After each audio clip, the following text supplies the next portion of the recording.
Hoje então aqui no Mulheres Terracota, nós vamos falar um pouquinho aí sobre a rotina ginecológica. Quando levar a minha filha ao ginecologista? Existe alguma idade certa para isso? Nós vamos conversar um pouquinho hoje então com a doutora Camila Veiga sobre esse assunto e com qual frequência a mulher precisa consultar. E também para conversar com a gente, nós estamos aqui então, a doutora Camila Veiga, juntamente aqui comigo no Mistura Fina, no bloco do programa Mulheres Terracota. Então, Mulheres Terracota no novo formato, começando aí no Mistura Fina. E então, quando levar a minha filha no ginecologista? Uma pergunta que eu recebo, às vezes vem a mulher na consulta ginecológica e pergunta. Não tem uma data certa, tem que ser aos 12, tem que ser aos 14, tem que ser aos 15. Normalmente eu oriento, fique atenta aos sinais. Primeiro, aquele brotinho da mama, é a telar, que é o primeiro ponto.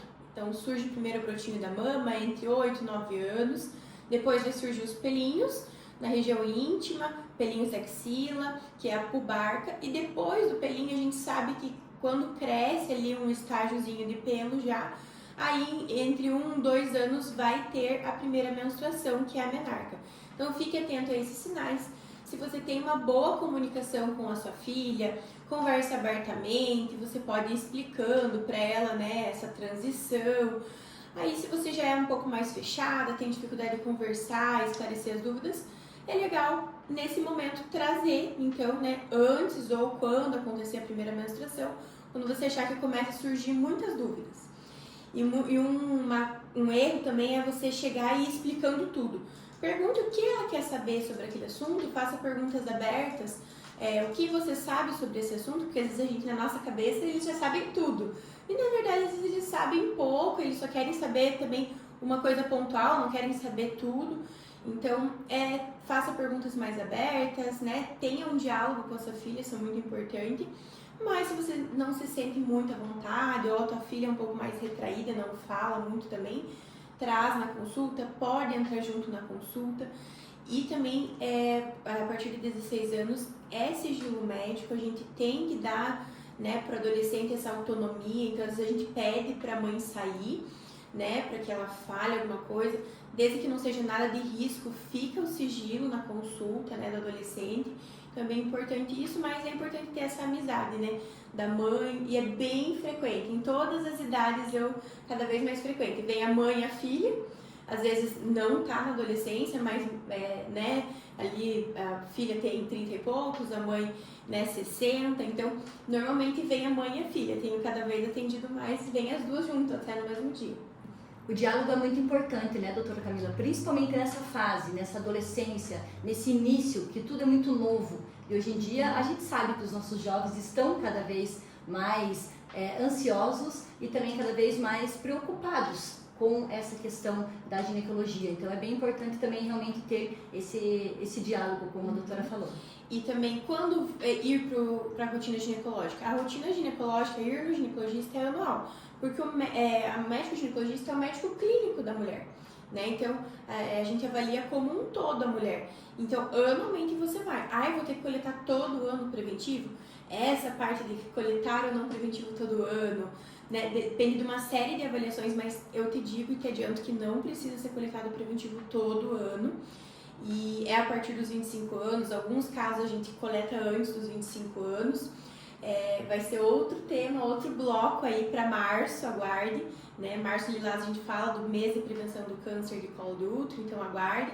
Mas não precisa ser coletado todo ano preventivo, existem critérios para que a gente espace a coleta do preventivo. Mas a sua consulta com o ginecologista é anual, a cada 6 meses, depende da fase da vida da mulher. E sobre o preventivo? Fala um pouquinho mais, doutora Camila. O preventivo? Então, o preventivo a gente coleta a partir de 25 anos pelo Ministério da Saúde.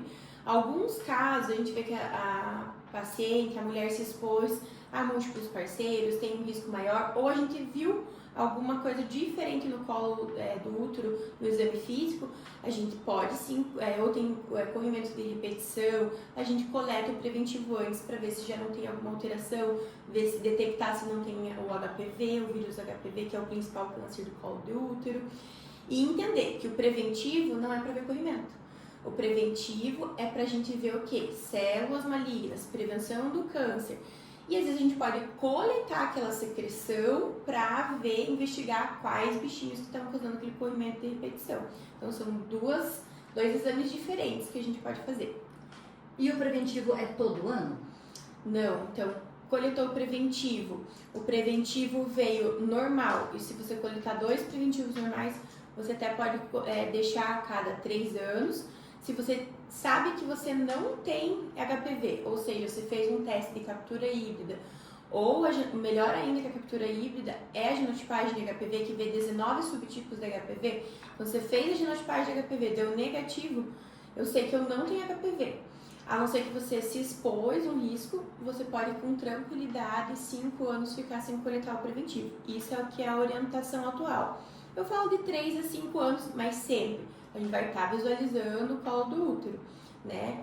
Então a gente tem essa tranquilidade de não precisar coletar o exame, mas sempre a rotina periódica anual.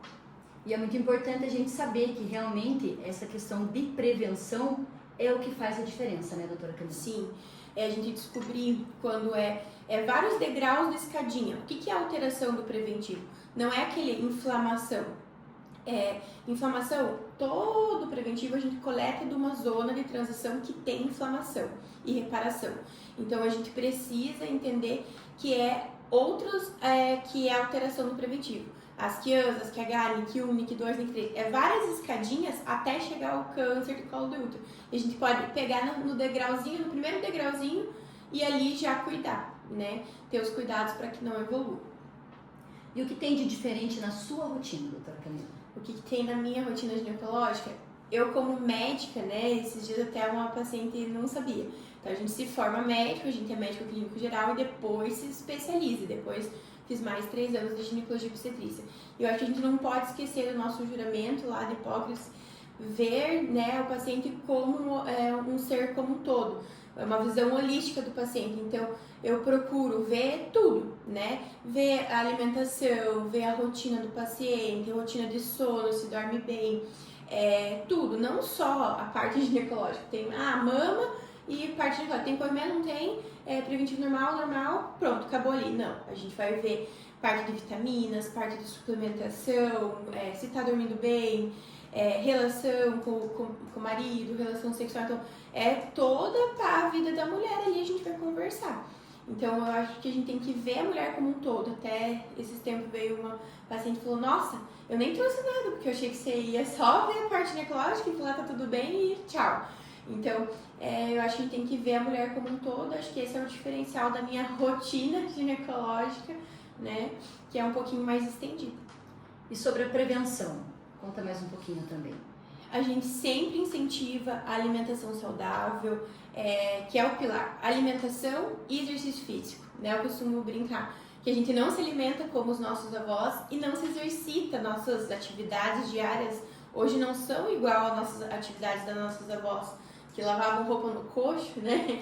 Que faziam praticamente um crossfit em casa, lavando roupa e, né? Hoje a gente tem muitas facilidades no dia a dia que a gente fica mais acomodado. Então, por isso que a gente precisa de uma atividade física toda a vida da mulher, desde, né, a infância, incentivar o exercício, porque a gente cada vez mais estudos saindo que o principal fator de risco para diversas doenças crônicas e cânceres, o sedentarismo, a obesidade. Então, a gente sempre está prevenindo isso também, porque é a base de todas as doenças da ginecologia. A gente vê, nossa, quanto caso de endometriose, quanto caso de síndrome ovário policístico, de síndrome metabólica, e tudo a gente vai ver é a alimentação e é a falta de exercício físico. Então a gente sempre está pegando no pé também nessa parte. Prevenção, ver as vacinas aí, vacina do HPV, tão importante para a mulher. Então é isso. Acho que o exercício físico também auxilia em toda essa questão do nosso corpo, do nosso organismo, hipertensão, né? Nós vemos tantas mulheres aí mais novas e já com hipertensão, né, doutora Camila? Sim, e é a síndrome metabólica, né? Começa com a resistência à insulina, vai ganhando peso, daqui a pouco já vem a pressão alta e cada vez mais cedo a gente vê, né? Isso mesmo. E a rotina muda conforme a fase da mulher? Qual que é a opinião e qual que é a discussão sobre isso? Sim, depende da necessidade, né? Mas via de regra é anual. Mas, por exemplo, uma mulher que está na menopausa, às vezes ela está em terapia de reposição hormonal, eu preciso observar com mais frequência algumas coisas, ela vai estar em suplementação, então ela vai vir a cada 4, 6 meses, não vai vir anual, né? Agora aquela adolescente que está bem no comecinho, veio para uma conversa, ela vai vir anual para conversar, ou daqui a pouco ela vem agora numa primeira conversa com 15 anos, depois vai voltar lá quando começar a relação sexual para esclarecer mais dúvidas, né? Mas via de regra é anual. Mas algumas vezes a gente vai sim adiantar para 4 meses, 3 meses, 6 a cada 6 meses. Ah, tem uma alteração no preventivo, estou no primeiro, segundo degrauzinho lá da escada. Preciso fazer o preventivo a cada 6 meses. Então, depende de individualizar cada caso. Cada mulher tem um caso, cada mulher tem o seu organismo, né, doutora? Sim. E são diferentes. Às vezes a gente vê, nós como mulheres, vemos as mulheres falando, mas o seu caso é assim, então talvez o meu também. E não, é totalmente diferente, é isso? Isso mesmo. E o que não pode é ficar aí, né? Às vezes eu pego algumas pacientes e falo, nossa, estou bastante tempo sem mim. Estou 2, 3 anos. Até ainda 2, 3 anos é até aceitável, assim. Porque às vezes tem filho pequeno, o filho vai crescendo e se perde ali no tempo, né? E tá se dedicando mais aos filhos, mas não deixem de cuidar, né? A gente precisa cuidar da gente para conseguir cuidar do próximo, né? Do nosso filho, da nossa casa, do nosso trabalho. Então, não deixem de cuidar e, né? Porque não pode ficar 10 anos, né? Sem ir no ginecologista, 15 anos, né? Então, às vezes pode dar uma deslizada ali de um ano. E esses dias peguei uma paciente que veio em 2023. Ela, meu Deus, eu vim em 2023, eu achei que eu tinha vindo ano passado. Às vezes dá uma perdidinha, né? Então, vamos lá, não deixe de cuidar de você. E a questão dos exames, além do preventivo, a doutora sempre fala que é necessário fazer mais algum exame fora o preventivo? Por exemplo, exames de sangue, algo assim? Depende de cada caso também. Eu não sou de encher de exame lá, 78 exames. Uma vez eu fui no médico e me pediu 78 exames e eu fiz, né? Eu achei absurdo. Então, assim, eu acho que tem que pedir o necessário, né, para aquilo que você está investigando. Tem que fazer ultrassom transvaginal de rotina, toda mulher? Depende da queixa. Meu ciclo tá normal, não tenho dor, não tenho nada, não precisa ser todo ano. Eu nunca fiz, quero engravidar, é bom ver se não tem nada no útero, né, alguma malformação, enfim, bom fazer. Adolescente, nem iniciou relação sexual, por que fazer esse exame? Nem pode, né? Então, assim, cada caso é um caso, menopausa já precisa, né? Mulheres acima de 40 anos têm que fazer exame das mamas anual, mamografia e ultrassom de mama. Transvaginal, se está na menopausa, tem que fazer, principalmente se a paciente tem útero, para acompanhar o endométrio que tem que ficar fininho. Então, depende da tua idade, se vai ter ou não que fazer os exames complementares, né? Adolescente, chega às vezes a mãe que traz a filhinha ali, eu quero uma bateria de exames.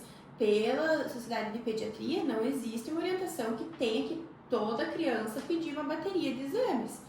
Mas, ela come pouco, ela come mal, tá comendo besteira. Às vezes, pra gente mostrar pra criança, pro adolescente que tá ruim o negócio, que ela tá comendo mal, aí a gente coleta os exames, tá tudo ruim. E a gente daí ajusta a suplementação para ajudar também, né? Mas não tem uma via de regra, vamos pedir sempre todos os mesmos exames para todo mundo. Depende de cada caso. Isso aí, então, gente. Hoje nós falamos sobre essa rotina ginecológica e semana que vem nós vamos falar sobre quero engravidar. E agora? O que preciso fazer antes? Nos aguarde.